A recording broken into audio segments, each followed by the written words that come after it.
আজকে আমি যে ঘটনাটি শেয়ার করতে চলেছি সেটা কিন্তু আমাদের এক দর্শক শিল্পী, আমি শিল্পীদি বলেই বলবো, সেই দিদির জীবনে একটা ঘটে যাওয়া অভিজ্ঞতা।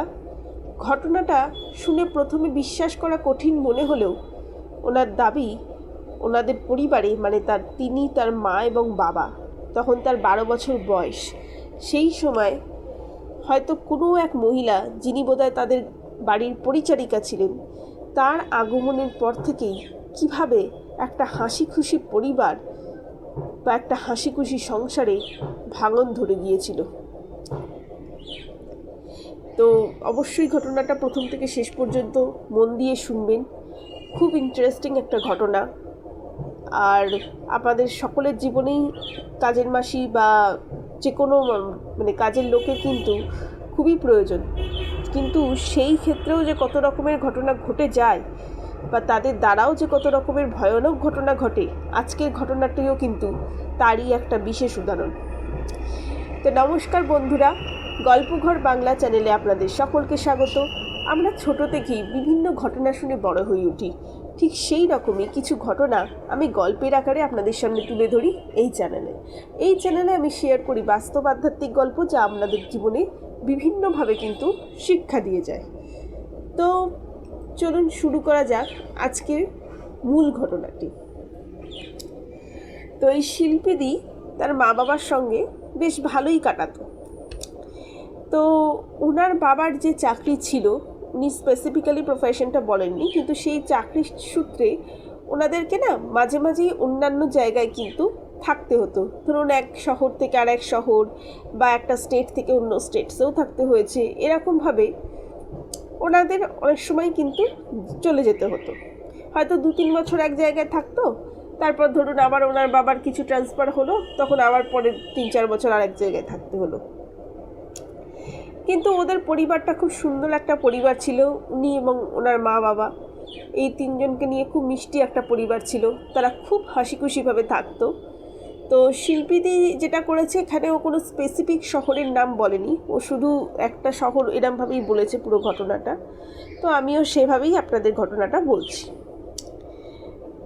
তো যেটা হয়, ওনার মা বাবার সঙ্গে উনি থাকতে থাকতেও আচানক ওনার বাবার আর কি হঠাৎই আর একটা শহরে ট্রান্সফার হয়, এবং উনি তখন 12 বছর বয়স। আর অন্য শহরে গিয়ে একটা সুন্দর বেশ বাংলো টাইপের বাড়িতে ওরা থাকতো। এবং বলে রাখা ভালো যে ওদের কিন্তু যথেষ্ট সচ্ছল পরিবার ছিল, মানে ওনার বাবা কিন্তু খুব বড় চাকরি করতেন, সম্ভবত উনি পেশায় একজন ইঞ্জিনিয়ার ছিলেন। ঠিক আছে, তো এটা যদিও উনি খুব স্পেসিফিক্যালি প্রথম থেকে বলেননি, তো পরে গিয়ে 1-2 জায়গায় উনি উল্লেখ করেছেন। তো যাই হোক, ওনারা ওখানে থাকা স্টার্ট করলেন এবং নতুন জায়গায় গিয়ে যেটা হয় আর কি, সংসারের কাজ সামলে তারা একজন কাজের মাসির মতন। অ্যাকচুয়ালি ওনারা যে খুব কাজের মাসি রাখার প্রয়োজন পড়তো তা না, যেহেতু 3 জন মানুষ। তো ওইখানে আর কি একদিন যেটা ঘটে নাকি, হঠাৎই ওনার বাবা অফিসে বেরিয়ে যায় আর উনি আর ওনার মা ছিলেন সেদিনকে। তো স্বাভাবিকভাবেই কোনো কাজে ওরা বাইরে বেরোতে যাবে, হয়তো কিছু কেনাকাটা হোক বা টুকিটাকি কিছু জিনিস আনতে। তো একজন মহিলা বলতে একজন মেয়ে বলাই ভালো, খুব বেশি বয়স ছিল না, অল্প বয়সী। তো উনি হঠাৎ করেই এসে বলেন যে আপনাদের কাজের মাসি লাগবে, আসলে আমার খুব দরকার, এরকম আমি খুব অল্প পয়সায় কাজ করে দেবো, আপনাদের যদি লাগে একটু বলুন। আমি খুব বেশি দিন অ্যাকচুয়ালি কাজ করতে পারবো না, কিছু বছর কাজ করে আমি অন্য জায়গায় চলে যাবো, আমার টাকার দরকার। তো মেয়েটিকে দেখলে যেটা মনে হয়, ও একটা শাড়ি পরা ছিল, কিন্তু অল্প বয়স ছিল এবং দেখতে শুনতে মোটামুটি সুশ্রী ছিল। তো ওর মায়ের ভালোই লাগে এক কথায়। ওর মা বলে ঠিক আছে, তুমি তাহলে এখানে কাজ করা স্টার্ট করো। তো মেয়েটি প্রথম কাজ করা তো সুন্দরভাবে স্টার্ট করলো। প্রথম 1 সপ্তাহ বেশ ভালোই কাজ করলো এবং ওদের পরিবারের সাথে খুব মিলেঝুলেও গেল। আর যেহেতু ওটা বড় বাড়ি ছিল, 3-4 রুমের একটা বাড়ি, তো ওই কাজের মহিলা ওই বাড়িতেই ওদের সাথে থাকা শুরু করলো আর কি। এবার কিছু সপ্তাহ যেতে একদিন ওর যে একটা ঘর ছিল, ওর আশেপাশ দিয়ে শিল্পীদি খেলতে খেলতে ওর ঘরের পাশ দিয়েই যাচ্ছিল। গিয়ে দেখলো ওই কাজের মাসিটা যেন কিছু বিড়বিড় করছে, কিছু একটা বলছে, এবং ও যখন দেখে শিল্পীদি কী বলছে তো দেখলো যে শিল্পীদি যখন কাজের মাসিকে দেখে এইরকম বিড়বিড় করতে দেখে, ও তো ছোট, 12 বছর বয়স, তখন আর কতই বা বড়, ও যথারীতি বলছে, কী গো একা একা কী কথা বলছো। ও দেখলো যে সঙ্গে সঙ্গে ও বললো, না কই কিছু তো বলিনি, বলে ও হাতের মধ্যে কিছু একটা জিনিস ওর শাড়ির মধ্যে লুকিয়ে রাখলো। ও অতটা গুরুত্ব দেয়নি, চলে গেছে। তারপর যেটা আর একটা জিনিস ছিল, এমনিতে হাসি খুশি হলো ওই কাজের মহিলাটি কিন্তু, আচ্ছা কাজের মহিলাটার নামও বলেছে মালা। ওই মালা কিন্তু সবসময় খুব হিসাব করে পরিবারের প্রত্যেকের সাথে কথা বলতো, মানে ওর মার সাথে যে খুব বেশি কথা বলতো বা ওর ব্যাপারে খুব একটা বলে দিত সেটা কিন্তু নয়, খুব একটা গল্পও করতো না, কাজটাই করতো, কিন্তু কাজ খুব গুছিয়ে করতো। তো যাই হোক, এর কিছুদিন পর থেকে ওর মাও লক্ষ্য করে ও মাঝে মাঝেই একা একা বিড়বিড় করে, এই মালা বলে ওই মেয়েটি আর কি। এই অবধি তো চললো। তারপর যেটা শুরু হলো, ওরা একটা জিনিস লক্ষ্য করলো, যখনই মানে শিল্পীদের বাবা আর কি আসেন অফিস থেকে, ওই মেয়েটি যেন একটু বেশি কাজ দেখায়, মানে ছুতোয় নাতায় এই কাজ ওই কাজ নিয়ে ওর বাবার সামনে চলে আসা, বা ওর বাবাকে কিছু এক্সট্রা কেয়ার করা, কিছু লাগলে বলুক, মানে হয়তো ওর মা কিছু খাবার জিজ্ঞেস করতে আসছে, সঙ্গে সঙ্গে দেখলেন যে ওই মালা বলে মেয়েটি খাবার দাবার কিছু একটা বানিয়ে নিয়ে, না আমি তো বানিয়ে এনেছি, এরকমভাবে ওর বাবার ধারে কাছে একটু ঘেঁষতে লাগলো, এবং মাঝে মাঝেই নানান রকম খাবার দিত। আর একটা জিনিস হচ্ছে, ও রাতে ওর বাবা শোয়ার আগে দুধ দিত গ্লাস করে, দুধ খেয়ে শোয়াটা ওনার বাবার আর কি অভ্যেস ছিল। তো সেটাও দেখলেন ওর মা মাঝে মাঝেই ওই মালা মেয়েটি দুধটা নিজেই, মানে মাঝে মাঝে বলবো না, প্রায় রোজই নিজেই দুধ করে নিয়ে আসেন। তো প্রথম না ওনার মায়ের অতটা খারাপ লাগেনি, ওনার মা ভেবেছিলেন সবটাই স্বাভাবিক, হতেই পারে ও খুব মন দিয়ে কাজ করছে। কিন্তু কিছুদিন পর থেকে যেটা লক্ষ্য করা গেল, শিল্পীদের বাবা যেন একেবারে বদলে যেতে লাগলেন। উনি সব জায়গায় একটু খিটখিটে হয়ে গেলেন, পরিবার থেকে একটু দূরে সরে যেতে লাগলেন, মানে ওনার স্ত্রী কিছু বললে উনি খুব একটা উত্তর দিতেন না, বা যে সব কাজে যেখানে ওরা তিনজনে উইকেন্ডে ঘুরতে যেত সেটা উনি যেতেন না। আর একটা যেটা খুব অদ্ভুত ব্যাপার হলো, সব কথাতেই যেন উনি কোথাও না কোথাও গিয়ে ওই মালা বলে মেয়েটিকে গুরুত্ব দিতে লাগলেন। হয়তো ধরুন কেরাম বলবো, ওর মা হয়তো বললো যে আজকে কোথাও বেরোলে ভালো হয়, উনি সঙ্গে সঙ্গে বললেন ঠিক আছে তাহলে মালাকেও আমরা সঙ্গে নিই, ওই বা একা একা কী করবে, মালা তোমার কোথায় যেতে ভালো লাগছে। এই জিনিসটা কিন্তু শুরু হলো। বা কিছু একটা খাবে, মালা তোমার মানে ওর বাবা এটা বোঝাতে চাইতো যে ও তো একা রয়েছে, তাহলে আমরা ওকে পরিবারের মতনই আর কি ট্রিট করব। এবার দেখুন, কাজের মানুষকে পরিবারের মতন ট্রিট করাটা কিন্তু সত্যি খুব গুরুত্বপূর্ণ। আমাদেরও উচিত যারা বাড়ির পরিচারিকা হবেন প্রত্যেককে ফ্যামিলি ভাবা এবং তাদের কেয়ার করা। কিন্তু কোথাও গিয়ে যদি দেখবেন সব কিছুরই একটা লিমিট থাকে, সেই লিমিট যদি ক্রস করে যায় সেটা কিন্তু খুব অদ্ভুত। তো ওর বাবার ক্ষেত্রেও সেটাই হচ্ছিল, বড্ড বেশি ওই মালা বলে মেয়েটিকে গুরুত্ব দিতে শুরু করেন। এই করতে করতে বেশ কিছু মানে মোটামুটি 1-1.5 মাস হয়ে গেল। এরপর শুরু হয় দুর্ভোগ, মানে আরও বেশি করে উনি যেন এই মালাকেই পছন্দ করতেন। তারপর যেটা বোঝা গেল, মানে মালা মেয়েটির ব্যবহারও একটু একটু করে ওর মায়ের প্রতি কিন্তু, মানে শিল্পীদের মায়ের প্রতি একটু অন্যরকম হয়ে গেল। ও বোঝাতে চাইতো যে ওই বাড়ির সমস্ত কিছু রান্না বান্না ও ঠিক করতো, এবং ওকে কিছু বলতে গেলে সঙ্গে সঙ্গে ওর বাবা রেগে যেত। এবং অনেকবারই শিল্পীদের মা ওই মালা মেয়েটিকে বলে যে আমি ছাড়িয়ে দেবো, কাজে রাখবো না, কিন্তু কিচ্ছু করতে পারেনি ওর বাবার জন্য, ওর বাবা রেখে দিত।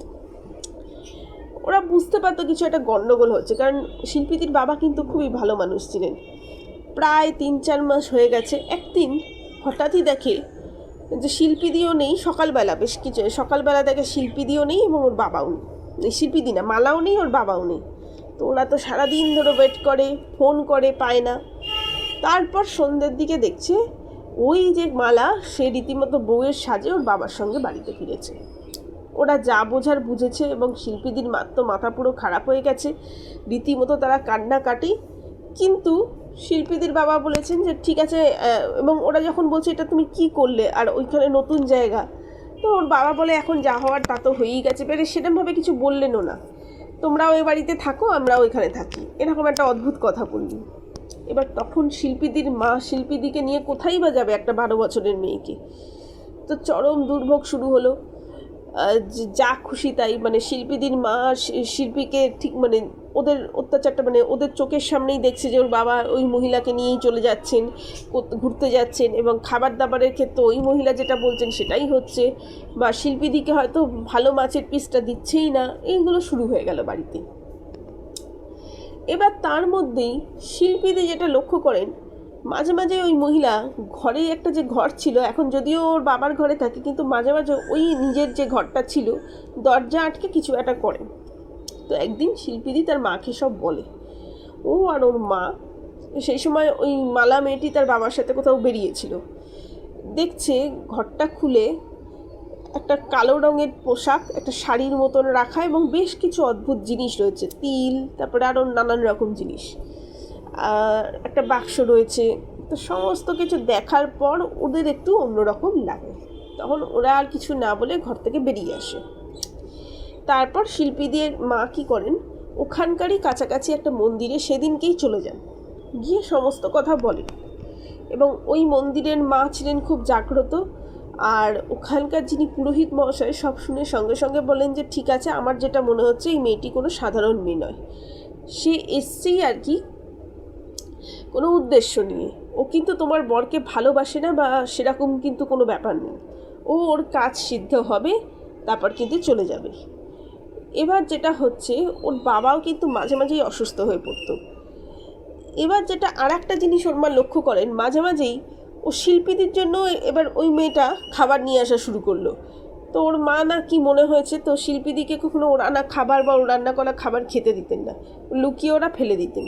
আর ওর বাবাকে দেখছে অসম্ভব রোগা হয়ে যাচ্ছে দিনকে দিন, যেহেতু ওরা একই সঙ্গে থাকতো, শারীরিক অবস্থার উন্নতি হচ্ছে না, আরও বরং মানে ক্ষতির দিকে যাচ্ছে, শরীর খারাপ হয়ে গেছে ওর বাবার। আগের মতন বেশিরভাগ সময় বাড়িতে থাকলে শুয়ে থাকে, আর মানে যন্ত্রের মতন যেটুকু সময় কাজ করে তারপর বাড়িতে এসে হয়তো শুয়ে থাকে। যে কী যে হচ্ছে ওরা বুঝতে পারছে যে বাড়িতে কিছু খারাপ হচ্ছে। তো আর একদিন যেটা শিল্পীদি লক্ষ্য করে, ওর বাবার ঘরের পাশ দিয়ে যাওয়ার সময় ওই মহিলা, ওর বাবা ঘুমোচ্ছে অচৈতন্যের মতন, এবং ওর মহিলা ওর বাবার মাথায় হাত বোলাচ্ছে আর কিছু বলছে। তো সেই সমস্ত শুনে লক্ষ্য করেই আর কি গুরুজিকে সমস্ত কথা বলা হয়। তখন গুরুজি বলেন যে এখানে ইমিডিয়েট একটা পুজো করার দরকার আছে, আর তোমরা এই মায়ের ফুল নিয়ে তোমার বাবার মাথায় ছুঁয়ে দাও। আর কিছু চ্যান্টিং দিয়েছিল সেগুলো করতে বললো, এবং বললো যে বাড়িতে আর কি আধ্যাত্ম, হনুমান চালিসা এগুলো যেন বেশি করে পাঠ করা হয়। তো দিয়ে আর একটা দিন বলেছিল, ওই দিনকে উনি যজ্ঞ করবেন। তো যথারীতি যথাসময় ওই যজ্ঞ হয়ে যায়, এবং ওরাও সেই কয়েকদিন আধ্যাত্ম পাঠ করা এই সমস্ত শুরু করে, এবং দেখছে তাতে অনেকটাই মানে উন্নতি হচ্ছে। এবং ওই মালা বলে মেয়েটি হয়তো অনেক কিছু ওর বাবাকে বোঝানোর চেষ্টা করছে, কিন্তু ওর বাবা সেটা শুনছে না। তারপর আস্তে আস্তে একদিন দেখলো ওর বাবা হঠাৎ মানে ওই মালা বলে মেয়েটির সঙ্গে খুব খারাপ ব্যবহার করছে, এবং রেগে গিয়ে তাকে বলছে তুমি এটা ঠিক না, বা কিছু একটা বচসা হয়েছে আর কি। তো এই সমস্ত শুরু হলো, মানে ওর বাবা যেখানে ওদের সঙ্গে মিশছিল না বা ওই মালার কথায় উঠছিল বসছিল, সে কিন্তু এবার মালার উপরেও জোর গলায় কথা বলা স্টার্ট করলো। আর ওদিকে সেই মালা কিন্তু এইগুলো দেখে কিছু একটা বুঝতে পেরেছিল, সেও খুব জোরে জোরে ওদেরকে বলছিল তোদেরকে বাড়ি থেকে তাড়িয়ে দেবো, তোদের রাখাটাই ভুল হয়েছে। তো ওরা কোনো কথা মানে কান না দিয়ে যে যা যা বলেছিলেন সেগুলো করে, আর পুজোর ফুল ওর বাবার মাথায় ছোঁয়ায় এবং প্রসাদও খাইয়ে দেয়, এবং যথারীতি যথাদিনে ওরা যজ্ঞও করে। এবং যজ্ঞ করে যখন বাড়িতে আসে তখন দেখে যে ওই মালা বলে মেয়েটি কোথায় চলে গেছে, এবং আর কোনো দিনই তাকে খুঁজে পাওয়া যায়নি। ওরা অনেকের কাছে জিজ্ঞেস করেছে যে এই ধরনের কোনো মেয়ে ছিল বা কোথাও থাকে কি না, সেটাও পায়নি। এবং ওর বাবাও তখন স্বীকার করে যে উনিও কিন্তু ওনার ইচ্ছায় সব কিছু করতে পারতেন না। তো বোঝাই যাচ্ছে গুরুদেবের কথা যে কোথাও কোনো বশীকরণ বা কিছু হয়তো করা হয়েছিল, এবং সে অবশ্যই কোনো উদ্দেশ্য নিয়ে বাড়িতে এসেছিল।